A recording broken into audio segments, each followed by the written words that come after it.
कैसे काम करना है, किस तरह से करना है नजफगढ़ के अंदर, क्योंकि नजफगढ़ एक जिला BLA 2 की जो निर्माण किया जाए BLO के साथ में मुझे वोट मतलब वेरीफाई कर सके और फाइनल हो जाए।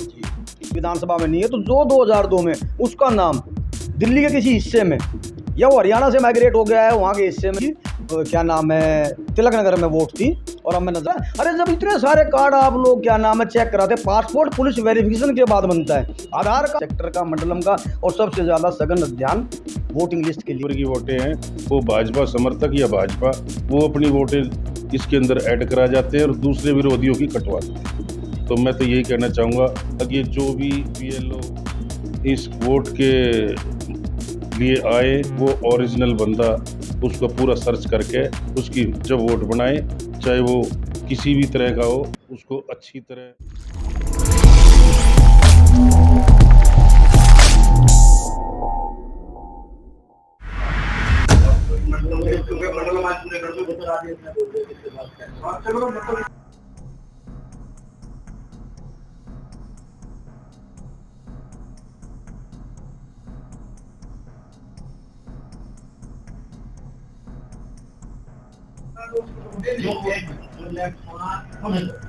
जो फोकस है रहने दो, वो अपने आप तो प्रकार करने की इसमें नाम दे मैंने सब कर दिया पर लेफ्ट होना होने दो, जो फोकस है रहने दो, वो अपने आप तो प्रकार करने की इसमें नाम दे मैंने सब कर दिया पर लेफ्ट। नमस्कार, मैं विजय पुनिया, आप लोगों का हमारे चैनल पर स्वागत है। मैं खड़ा हूँ नजफगढ़ के रोशनपुरा वार्ड के अंदर और कांग्रेस कमेटी रोशनपुरा वार्ड के कांग्रेस कमेटी के तमाम पदाधिकारी यहाँ पे मौजूद है। आप पीछे देख सकते हैं, सबकी तस्वीरें मैंने आपको दिखा दी है।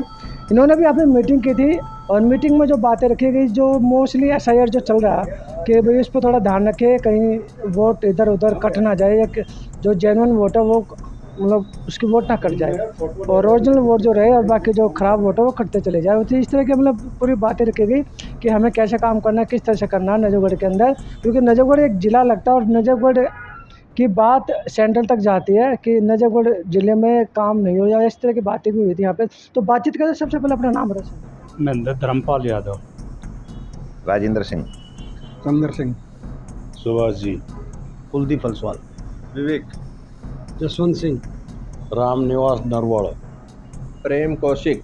सभी बताएं, आप लोगों ने जो मीटिंग की है, मीटिंग में क्या बात रखेगी, क्या एजेंडा था?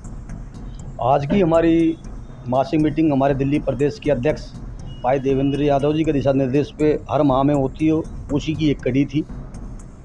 आज की मीटिंग का मुख्य एजेंडा पिछली 1 तारीख से चला हुआ जो दिल्ली में SIR का सघन अध्ययन है उसी के बारे में की गई है।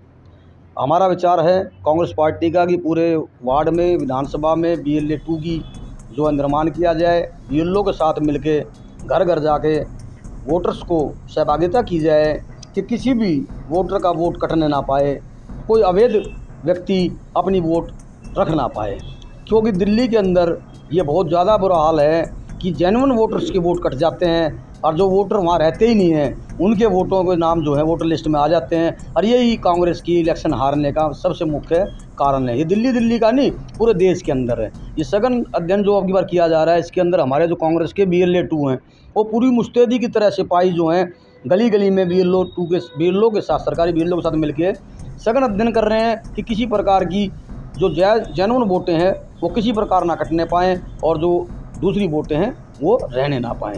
सर, आप मान के चलो BLO आप मेरे पास आए मेरी वोट चेक करने के लिए, तो मुझे क्या क्या डॉक्यूमेंट शो करने पड़ेंगे ताकि आप मेरी वोट मतलब वेरीफाई कर सकें और फाइनल हो जाए?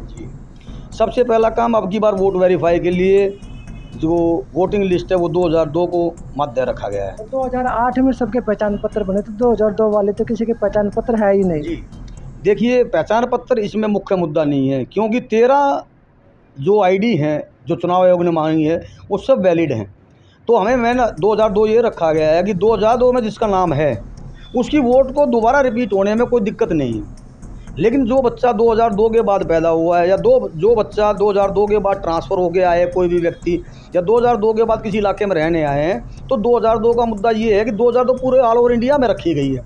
यदि नजफगढ़ रोशनपुरा में नजफगढ़ विधानसभा में 2002 की लिस्ट में नाम है तो ईजिली टिक हो जाएगा और उसकी वोट बनी जाएगी। अगर उसका 2002 की लिस्ट में नजफगढ़ में या रोशनपुरा में विधानसभा में नहीं है तो जो 2002 में उसका नाम दिल्ली के किसी हिस्से में या वो हरियाणा से माइग्रेट हो गया है वहाँ के हिस्से में, या वो बिहार से माइग्रेट हो गया है, यूपी से माइग्रेट हो गया है, बंगाल से माइग्रेट हो गया है, कहीं की भी लिस्ट में 2002 में उसे ये शो करना पड़ेगा कि अगर मेरा नाम 2000, जैसे कोई बच्चा 2004 में पैदा हुआ तो 2002 में लिस्ट में नाम कैसे आएगा उसका? तो वहाँ उसके पिताजी का, उसकी माता का, उसके भाई का, उसकी बहन का, किसी का भी नाम होगा। 2002 की लिस्ट में हम इस बात को चेक करेंगे कि उससे रिलेटेड जो उसके जेन्युइन जो सिबलिंग्स हैं उनके नाम है, बायोलॉजिकल फादर मदर्स के नाम है, उन नामों से उनकी वोटों को सत्यता की जाएगी। वोटिंग जो नंबर है उसको उस पर लिख दिया जाएगा फॉर्म में, उसको उसके वोटिंग नंबर से उनको जोड़ दिया जाएगा। इससे पता चलेगा कि ये जेन्युइन भारत के वोटर्स हैं। उनके डॉक्यूमेंट तो नहीं अटैच होते ना फादर के साथ? हमारे फादर का नहीं, वो 2002 की जो लिस्ट वहाँ से आएगी वो अटैच करनी पड़ेगी। उसका सीरियल नंबर और उसकी फ़ोटो कॉपी जो है उस फॉर्म के साथ लगा दी जाएगी कि मेरे पिताजी की क्या नाम है, तिलक नगर में वोट थी और अब मैं नजफगढ़ में हूँ, तो तिलक नगर की 2002 की लिस्ट में मेरे पिताजी का नाम है, तो मेरा नजफगढ़ में 2002 की लिस्ट में नाम नहीं, तो मुझे वोट बनवानी है, उसकी वोट बन जाएगी। हमारा डॉक्यूमेंट कौन कौन सा जिसमें चाहिए? इसके अंदर पासपोर्ट है हमारा, बर्थ सर्टिफिकेट। पासपोर्ट तो मना कर दिया था ना कि पासपोर्ट वो जनगण वो क्या नाम है, नागरिकता का प्रमाण नहीं बात है। अभी हम नागरिकता के बारे में बात ही नहीं कर रहे हैं। ये तो भारत सरकार का बड़ा मैं कहना चाहता हूँ कि हमें हंसी आती है इस बात के ऊपर कि भारत सरकार एक बात कह रही है कि कोई भी डॉक्यूमेंट्स जो नागरिकता को प्रूव नहीं कर रहा। हमारा बर्थ सर्टिफिकेट हमें नागरिकता प्रूव नहीं कर रहा, हमारा स्कूल सर्टिफिकेट नागरिकता प्रूव नहीं कर रहा, हमारा पासपोर्ट नागरिकता प्रूव नहीं कर रहा, हमारा इलेक्शन आधार नहीं कर रहा, हमारा आधार कार्ड नहीं कर रहा। अरे जब इतने सारे कार्ड आप लोग क्या नाम है चेक कराते, पासपोर्ट पुलिस वेरिफिकेशन के बाद बनता है, आधार कार्ड हमारी पूरी क्या नाम है बायोमेट्रिक डाटा के बाद बनता है, अगर इनको प्रूव करने के बाद भी और स्कूल का जो सर्टिफिकेट देने के बाद भी यदि हम भारत के नागरिक नहीं है तो मुझे समझ में नहीं आ रहा कि हम बंगाल के नागरिक हैं। तो संविधान को डिनाई कर दिया जी नहीं, वो संविधान की बात नहीं, वो खुद होच पोच में है। सरकार इस समय इस बात को समझ नहीं पा रही, वो ये सोच के बैठे हुए हैं कि हम संविधान से ऊपर हैं। आप पूरे देश के अंदर देखिए, अभी पीछे महाराष्ट्र के अंदर हुआ है, एक दूसरी छोटी सी पार्टी के लोगों ने डेमोस्ट्रेशन किया सरकार के खिलाफ नारे लगाए और ये लगते रहे हैं देश की आज़ादी के बाद से। उन्हें 1 साल के लिए तड़ी पार कर दिया। माननीय हाई कोर्ट ने, माननीय सुप्रीम कोर्ट ने इसके ऊपर ये कहा है कि इस प्रकार की तानाशाही राजशाही हमारे देश में नहीं चलेगी। हमारे देश में राजतंत्र संविधान का तंत्र है। गुलाम बना के नहीं रखोगे, ये नागरिकों को गुलाम बनाने की प्रवृत्ति पर चल रहे हैं। अरे पासपोर्ट को फुल वेरिफिकेशन होती है, पुलिस वेरिफिकेशन होती है। अब पासपोर्ट से मानिए कि नागरिक है या फिर आधार कार्ड से मानिए, किससे मानना चाहिए? ये कहता है बाई बर्थ को जन्म लेता तो भारत का नागरिक है। नहीं, बाई बर्थ तो ऑल ओवर इंडिया में रूल है। जो व्यक्ति धरती पे जहाँ जन्म लेगा वो वहाँ का ऑटोमेटिकली नागरिक बन जाएगा। जैसे मैं और मेरी मिसेज और मेरे बेटे भारत के नागरिक हैं, और अगर मेरी बोडिया लकली अगर घूमने के लिए बाहर गई है, अमेरिका गई है, कहीं पढ़ाई के लिए गई है, घूमने के लिए गई है, और परमात्मा करे कि अगर वहाँ जाते ही बच्चा पैदा हो जाता है तो दिस इज द रूल, वो वहाँ पैदा होते ही उस देश की प्रथम नागरिक बन जाएगी, मतलब प्रथम क्या नागरिक बन जाएगी। भारत की नागरिक तो रहेंगे, रेजिडेंट ऑफ इंडिया रहेंगे बैठ के। देखिए, हम तो ये है कि कांग्रेस को मजबूत करने के लिए आज का मुद्दा यही BLA 2 का, सेक्टर का, मंडलम का, और सबसे ज़्यादा सघन अध्ययन वोटिंग लिस्ट के लिए था। हम सब लोग चाहते हैं कि ऐसी वोटें बने जो जायज़ व्यक्ति है उनका वोट में नाम हो, उन्हें ढूंढने की जरूरत ना पड़े। जब वोट गिरे तो उस टाइम पे ये ना कहा जाए कि आपकी वोट वहाँ है, आपकी वोट वहाँ है, और बाद में कहते हैं कि आपकी वोट ही नहीं है।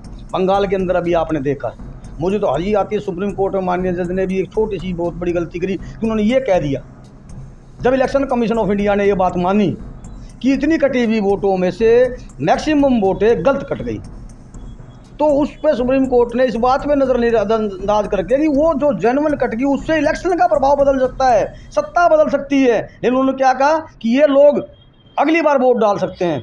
ये संविधान के अनुरूप जस्टिस जो है उन्होंने अध्यादेश मतलब आदेश नहीं दिया, और हमें उम्मीद है कि आगे हमारे जो न्यायमूर्ति साहब हैं, सुप्रीम कोर्ट के हैं, हाई कोर्ट के, इन बातों को ध्यान रखेगा कि अगर गलत तरीके से वोट कट गई है और वो इलेक्शन में पार्टिसिपेट नहीं कर पाया है और सत्ता चेंज हो जाती है, तो ये सरासर जो है जनतांत्रिक कार्रवाई के खिलाफ है, ये राजतंत्र बन जाता है, क्योंकि जनता की आवाज़ दब जाती है। जो लोग उस सरकार के खिलाफ थे उनकी वोटें डलने से रह जाती है, और जो सरकार के पक्ष में थे उनकी वोटें डल जाती है। तो मैं उम्मीद करूंगा आपके इस मंच के माध्यम से, आपके क्या नाम है टीवी के माध्यम से, कि ये बात आगे तक जाए और हमारे जो माननीय न्यायमूर्ति हैं ध्यान दें इस बात का कि अगर इस तरह की दिल्ली में बात आती है तो होल्ड करें हर चीज़ को, कि अगर किसी तरह इलेक्शन कमीशन अगर ये मानता है कि उनसे त्रुटि हुई है तो उस त्रुटि को सही करने के बाद ही इलेक्शन का रिजल्ट डिक्लेयर करे, अदरवाइज उसको होल्ड कर दिया जाए, नल एंड वॉइड कर दिया जाए, ताकि सुचारू रूप से जनता की चुनी हुई सरकार जो है राज्य के अंदर बन सके। और राम मंदिर में चोरी हो रही है, इसको कैसे देखते हैं? भाई ये चोरी तो चल ही रही है, चोरी के चक्कर में तो ये सारा पूरा सिस्टम ही ऐसा यार उसके चक्कर में करा रहे हैं। अपनी वोट जुड़वा जाते हैं और दूसरों की वोट, जितनी भी अपोजिशन की वोट है, अपोजिशन की वोटों को कटवाने का काम करते हैं, और अपनी जितनी भी फेवर की वोटें हैं वो भाजपा समर्थक या भाजपा, वो अपनी वोटें इसके अंदर ऐड करा जाते हैं और दूसरे विरोधियों की कटवा देते हैं। तो मैं तो यही कहना चाहूँगा कि ये जो भी BLO इस वोट के लिए आए वो ओरिजिनल बंदा उसको पूरा सर्च करके उसकी जब वोट बनाए, चाहे वो किसी भी तरह का हो, उसको अच्छी तरह जांच कर ले और फिर उसकी वोट बनाए। ऐसा यार ठीक है, हाँ ऐसा है, ये बिल्कुल ठीक है। इससे लेकिन कांग्रेस हार रही है ना। नहीं, कांग्रेस हारने का या जीतने का प्रश्न नहीं है। प्रश्न ये है कि आप इस प्रक्रिया को करवा कैसे रहे हैं। जैसे कुलदीप भाई ने कहा कि भाई इतने सारे डॉक्यूमेंट हैं, भारत की नागरिकता के प्रूफ नहीं है, सुप्रीम कोर्ट के न्यायमूर्ति हैं, सब बैठे हैं, तो वो इस बात पे संज्ञान लें इन चीज़ों को और सही तरीके से SIR को कराएं। हमारा तो मानना ये है कि जिस तरह से बंगाल में वोट काटी गई, बिहार में वोट काटी गई, उत्तर प्रदेश में वोट काटी गई, और हम ये पूरे जो हमारी कांग्रेस कमेटी है पूरे मुस्तैदी के साथ BLO के कार्य को देख रहे हैं, किस तरह से वो काम कर रहे हैं, किस तरह से फार्म बढ़ रहे हैं, गली गली में फार्म बढ़ रहे हैं नहीं बढ़ रहे, हर एक घर का सर्वे हो रहा है नहीं हो रहा, मैपिंग हो रही है नहीं हो रही। तो हम तो अपनी पूरी ड्यूटी मुस्तैदी के साथ कर रहे हैं। सो थोड़ा आप भी बताएं। बोलो सर, थोड़ा बताइए SIR को लेके आप कैसे देखते हैं? SIR प्रक्रिया तो जांच तो ठीक है, लेकिन होनी चाहिए जेन्युइन। ये नहीं कि भाई उसका छोड़ दिया, उसका काट दिया। जो सही वोट वाला है, उसको हकदार है, उसको दिया जाए। गलत है उसको हटा दिया जाए, बिल्कुल ठीक है। और हम इसके पक्ष में भी हैं। तो ये थे तमाम कांग्रेस कमेटी के कार्यकर्ता पदाधिकारी जिन्होंने मीटिंग की। SIR पे सबसे बड़ा फोकस था इसको लेके कि भाई SIR में सबकी वोट रहे और जेन्युइन वोट बचे और जो गलत वोट है वो कट जाए, क्योंकि लिस्ट बढ़ जाती है, पेज जुड़ जाते हैं एक्स्ट्रा वोटों से, तो वोटें कटेंगी तो पेज भी कम लगेंगे और वोट कम होगी तो काउंटिंग करने में आसानी होगी, वोट गिनने में भी आसानी होगी और पार्टियों को भी फ़ायदा पहुंचेगा। तो मैं विजय पुनिया, मुझे दीजिए इजाज़त, धन्यवाद।